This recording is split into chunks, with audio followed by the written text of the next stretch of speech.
Well, hello there, and I hope you're having a good morning, afternoon, evening, or night, or whatever it is, whenever you are actually watching this video. And it occurred to me that we mentioned something in some of our videos, but we've never actually said in our videos, but Katie and I are expecting a child, which is fast approaching, the birth's fast approaching.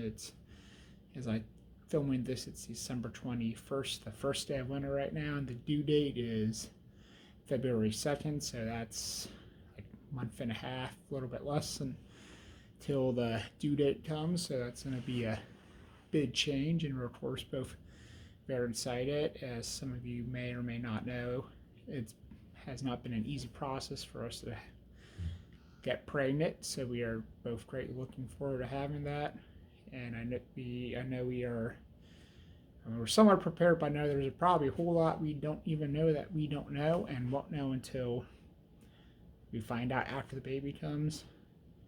But I mean, we have a crib set up and we have car seats and all that stuff, but it's just going to be a big change once the baby comes. We are both really, really looking forward to it. And I know we can't wait. I mean, later on, Katie might explain, once Katie gets back home time, I might explain a little bit more why it was such a struggle to have kids, but it's a blessing to have this kid finally. And I know before we got pregnant, before Katie got pregnant, I'm not pregnant. I mean, I'm not pregnant at all. It's impossible to be pregnant, of course, because I'm a guy.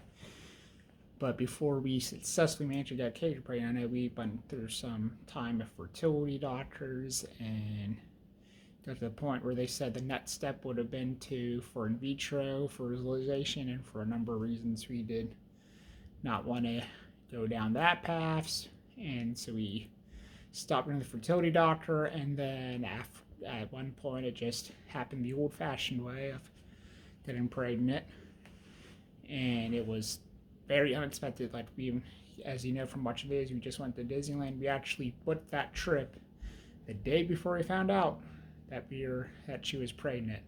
We put that trip on a Wednesday, and then Katie took the test. So she said she didn't trust it. She took like 3 or 4 tests just to make sure on that Thursday, but it was a great surprise, even though she sort of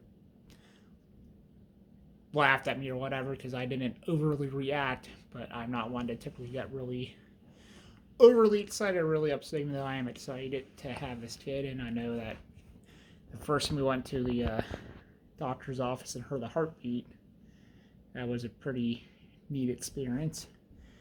And I know we are both looking forward to it. And I'm not one to usually get emotional, but I've told Katie I'll probably end up, the day the baby's born, the baby won't be the only one that'll be crying like a baby in that room. I almost said hotel room, but the hospital room, because I know I'll be very emotional that day. And anytime I think about holding her daughter the first time, I just know I get emotional when I hold her, not it, for the first time. I also know once the baby comes, I'm sure we're going to be having a lot of videos about the baby. So if you like videos about babies, then you'll enjoy this channel. If you don't, well, sorry. I mean, I'm sure as anyone who becomes a new parent knows, and I'm sure that we will find out here soon as well. It's just, once you have a kid, that's a priority in life, and I know that, like, we will not be the most important things in our lives. The kid will be the most important thing in our life. Although I think the person who had the biggest rude awakening, well, not the person, but the one that had the biggest change in life once a kid comes, is this little goofball right here. He won't be able to be the center of our attention all the time anymore. Not that she cares right now, because she's, of course, all relaxed and sleeping in her bed. Well, she's not sleeping, she's just chilling, because I mean, her eyes are open, but she'll have a big adjustment once the baby comes. If you don't want to miss any of the moments of our journey into parenthood, as always, subscribe to the channel so you can stay up to date, and as always, give us a big thumbs up and a like on the videos, because that helps us out on the YouTube algorithm more than most people would realize. And until next time, we'll see you when we see you.